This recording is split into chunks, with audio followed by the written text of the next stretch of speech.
20 ஆண்டுகளுக்கு பிறகு ரிலீஸ் ஆகியிருக்க ஒரு படம் இந்த அளவுக்கு கொண்டாடப்படுதுன்னா அதுக்கு என்ன காரணம் அப்படின்னு இந்த படத்தில் இருக்கு. வணக்கம், இது பணிவிடு டாக்கீஸ். நான் உங்கள் பணிவிடு குமரன். இது கில்லி ரிலீஸ் பற்றிய ஒரு கண்ணோட்டம். தொடங்கலாமா?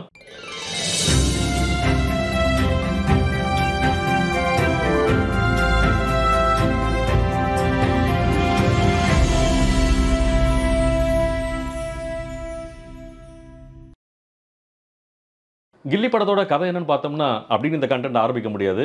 ஏன்னா அது 20 வருஷத்துக்கு முன்னாடி மிகப்பெரிய பிளாக் பஸ்டர் ஹிட் அடித்த ஒரு மாபெரும் வெற்றி படம்.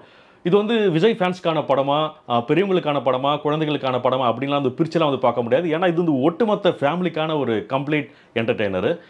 கதைலாம் பெருசாக ஒன்றும் கிடையாது. திரைக்கு தான் இதோட மிகப்பெரிய பலம். ஒவ்வொரு காட்சியுமே அடுத்து என்ன நடக்க போகுதுன்றது கெஸ் பண்ண முடியாத அளவுக்கு அவ்வளோ ஜெட் வேகத்தில் அப்படி பரபரன்னு அப்படி தீயா பற்றிக்கிட்டு போகிற மாதிரியான ஒரு திரைக்கதை.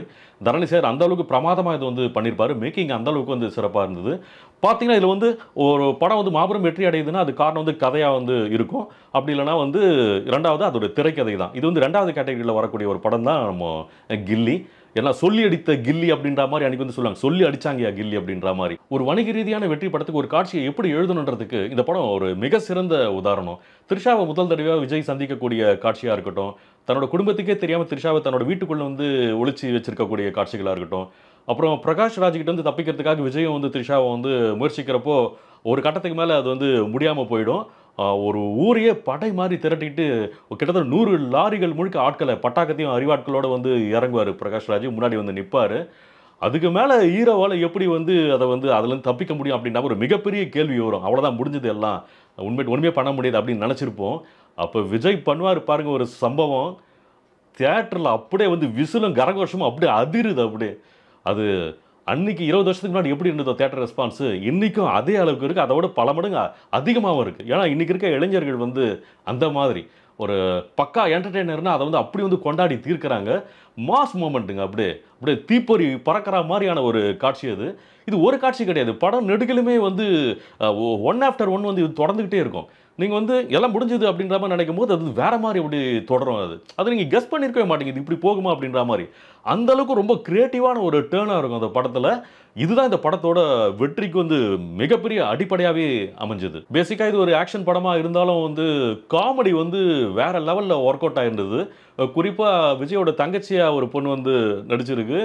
அவங்களுக்கு 2 பேருக்குள்ள ஒரு கெமிஸ்ட்ரி, அந்த பாண்டிங்லாம் பார்த்தீங்கன்னா அண்ணன் தங்கச்சி வீட்டுக்குள்ளே நம்ம அன்பாக இருக்கணும், ரொம்ப சென்டிமெண்ட்லாம் பொதுவாக பண்ணுவோம்ல, தங்கச்சினா அப்படி உயிரை கொடுக்கக்கூடிய அண்ணன் அப்படின்ட்டு. இதில் பார்த்தீங்கன்னா வேறு மாதிரி இது விளையாட்டுத்தனமான ஒரு லவ் அவங்க 2 பேருக்குள்ள அப்படி ஒரு கெமிஸ்ட்ரி. இவ அண்ணன் போட்டு கொடுக்கக்கூடிய காட்சிகளாக இருக்கட்டும், இவர் தங்கச்சியை ஓட்டக்கூடிய காட்சிகளாக இருக்கட்டும், அப்படி சிரிச்சு அப்படி வயிறே புண்ணாயிடுவாங்களே அந்த மாதிரி தரமான காமெடி சம்பவங்கள் படம் முழுக்கவே. படத்தில் ஒரு பெர்ஃபெக்ட் பேலன்ஸாக இருந்தது. இது ஒரு ஆக்ஷன் சீன், ஒரு டெரிஃபிக்காக ஒரு சீன் போச்சுன்னா அதுக்கப்புறம் ஒரு பாட்டு, ஒரு தரமான ஒரு பாட்டு, எல்லாரும் கொண்டாடி தீர்க்கிற ஒரு பாட்டு வரும். அதுக்கு பிறகு இப்படி ஒரு காமெடி சீக்வன்ஸு. இப்படி பார்த்தீங்கன்னா படம் முழுக்கவே எல்லாமே சரியான விகிதத்தில் கலந்த ஒரு பெர்ஃபெக்ட் பிளெண்டுன்னு சொல்லுவாங்கள்ல, அப்படி ஒரு படங்க இது. ப்ரொடக்ஷன் வேல்யூ பற்றி கேட்கவே வேணாம். 2004 8 கோடி ரூபாய் பட்ஜெட்டு. ஆனால் பார்த்தீங்கன்னா கிட்டத்தட்ட 65,000 ஸ்கொயர் ஃபீட்டுக்கு மேலே போடப்பட்ட ஒரு மிக பிரம்மாண்டமான ஒரு செட்டு. அந்த வீட்டுக்கு மேலே போனீங்கன்னா அந்த மாடி வழியாக அந்த ஏரியாவை காட்டுவாங்க. அந்த ஏரியா முழுக்கவே அப்படியே செட்டு. எங்கடா சென்னையில் இப்படி ஒரு பகுதி இருக்குன்னு நிறைய பேர் யோசிச்சிருப்பாங்க. இப்போ விஷயம் தெரியாதவங்க. அந்தளவுக்கு இந்த ஆர்ட் டைரக்டர் பட்டையை கிளப்பியிருப்பார் தன்னோட அந்த உழைப்பினால். லைட் ஹவுஸ்லாம், அந்த கிளைமேக்ஸ்லாம் பார்த்தீங்கன்னா லைட் ஹவுஸ் வச்சு ஒரு பெரிய சீக்வன்ஸ் ஒன்று வரும். நல்லா பிரமாதமாக அமைக்கப்பட்ட ஒரு லைட் ஹவுஸு. அவ்வளோ ரியலாக பண்ணியிருப்பாங்க தத்ரூபமாக. அந்த காலத்துலலாம் நினச்சி பார்க்கவே முடியல. அப்போ இருந்து அந்த இது வச்சு இவ்வளோ பண்ணியிருக்காங்கன்னா அதை என்ன சொல்கிறது, வேறு லெவல் ப்ரொடக்ஷன் குவாலிட்டி. படத்தோட மிகப்பெரிய ப்ளஸ் விஜய் சார் தான். ஆனால் அதுக்கு சரிநிகர் சமமாக இருந்தவர் பிரகாஷ் ராஜ் சார். நீங்கள் மிமிக்ரி ஆர்டிஸ்ட்லாம் பார்த்தீங்கன்னா இன்றைக்கி பிரகாஷ் ராஜ் சாரோட ஞாபகப்படுத்தணும்னா சொல்லக்கூடிய முதல் வார்த்தை ஆரம்பமே இதுதான். என்ன செல்லம் அப்படின்ற மாதிரி ஆரம்பிப்பார் இல்லையா. அது உருவாகின இடம் இந்த படம் தான். அது ஒவ்வொரு காட்சியும் செல்லமேன்னு சொல்லும் போது அப்படி தியேட்டரில் அப்படி ஒரு ரெஸ்பான்ஸு. படத்துக்கு இன்னொரு மிகப்பெரிய சப்போர்ட்டு வித்யாசாகர் சாரோட மியூசிக்கு. எல்லா பாடலுமே சரி ஹிட்டு. ரொம்ப குறிப்பாக பார்த்தீங்கன்னா அர்ஜுன் ஒரு வில்லு சாங்கு, அப்புறம் கிளைமேக்ஸுக்கு முன்னாடி வரக்கூடிய அந்த அப்படி போடு போடு அந்த சாங்கு. தியேட்டரே அப்படியே எல்லாரும் எழுந்து நின்று ஆடுவாங்க. அப்போ மட்டும் இல்லை, இன்றைக்கி ஆடுறது பார்க்க முடியுது.